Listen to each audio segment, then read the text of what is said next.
Boker Tov, il est 8h01 sur Studio Kalita. Nous sommes le 21 novembre 2017, le 4 Kislev 5778. Daniel Haïk au micro, David Amara est à la technique ce matin. Heureux de vous retrouver sur Studio Kalita pour cette nouvelle heure d'actualité que nous allons débuter dans quelques instants par les grands titres. En fait, le premier journal de cette matinée. Ensuite, vers 8h10, nous serons en ligne avec l'invité de la rédaction qui est ce matin le professeur Ilan Grelsamer de l'université de Bar-Ilan, avec lequel nous parlerons du statut du président de l'État d'Israël en général et de Reuven Rivlin en particulier, et ce après les très vives attaques dont le président israélien a été la cible au cours des derniers jours pour avoir refusé de gracier le soldat Elor Azaria.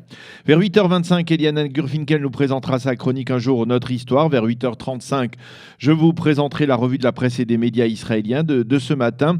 Et vers 8h45, nous serons en ligne avec Avi Pazner, l'ancien ambassadeur d'Israël à Rome et à Paris, à l'occasion de la sortie de son livre en hébreu qui porte justement le nom de ces deux capitales où il a été ambassadeur, Haïti be Paris vegam be Roma, qui est le titre d'une célèbre chanson, si vous la connaissez, chantée par Yoram Gaon. Et puis nous terminerons bien entendu cette heure d'actualité par la présentation des programmes de Cathy Choukroun et par la fameuse et incontournable Mizvada.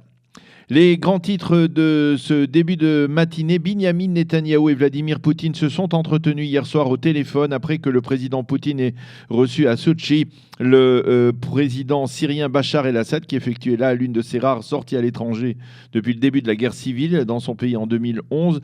Au cours de cet entretien entre Vladimir Poutine et Binyamin Netanyahou, qui a duré une demi-heure et qui a été apparemment provoqué par le Premier ministre israélien, Binyamin Netanyahou a rappelé qu'Israël s'opposait à toute implantation iranienne sur le sol syrien, à plus forte raison dans le sud de la Syrie, à proximité de la frontière israélo-syrienne sur le plateau du Golan. Il a également affirmé au président Poutine ce qu'il avait dit la semaine dernière, à savoir qu'Israël se réservera le droit d'intervenir en Syrie même pour défendre ses intérêts sécuritaires. À l'issue de sa rencontre avec Bachar el-Assad, Vladimir Poutine a affirmé que l'activité militaire en Syrie touchait à sa fin et qu'il était temps de passer à des opérations militaires à une activité politique.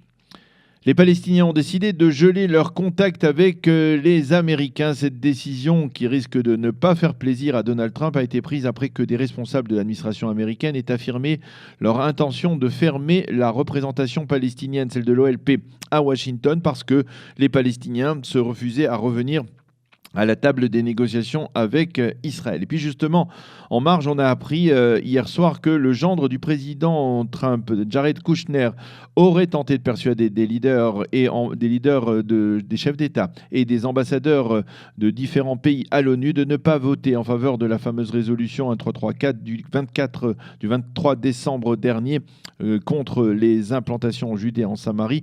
Il s'agit de cette résolution qui n'avait pas été bloquée par l'administration Obama quelques jours avant le départ du précédent locataire de la Maison-Blanche. Jared Kushner aurait agi ainsi à la demande des Israéliens et après que Donald Trump lui-même, qui n'était pas encore entré en fonction, mais qui avait déjà été élu, ait demandé que les États-Unis opposent leur veto donc à une telle résolution, ce qui ne s'était pas produit.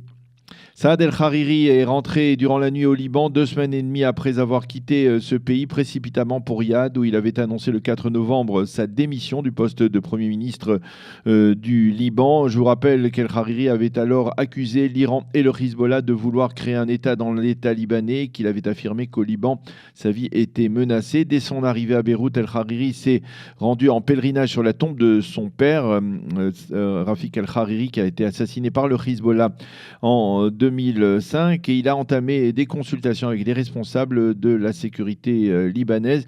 Il faudra voir au cours des prochaines heures si Hariri confirme sa démission ou bien s'il revient réellement à la présidence du Conseil à Beyrouth.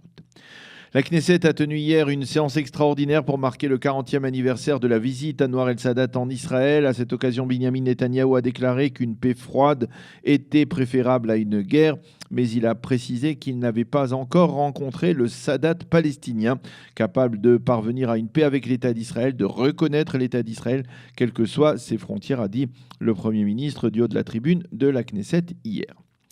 Et puis la météo, la sérieuse perturbation qui s'est installée hier a provoqué de très fortes averses, en particulier dans le nord du pays. Elle devrait se poursuivre également aujourd'hui sur l'ensemble du territoire israélien. Les températures seront en baisse. Il fera aujourd'hui 13 degrés seulement à Jérusalem, 20 à Tel Aviv et 22 degrés seulement également. Ah, Eilat. Voilà, c'est la fin de ce premier journal. Nous allons marquer une pause et on se retrouve dans quelques instants avec notre invité, l'invité de la rédaction qui est ce matin, le professeur Ilan Grelsam.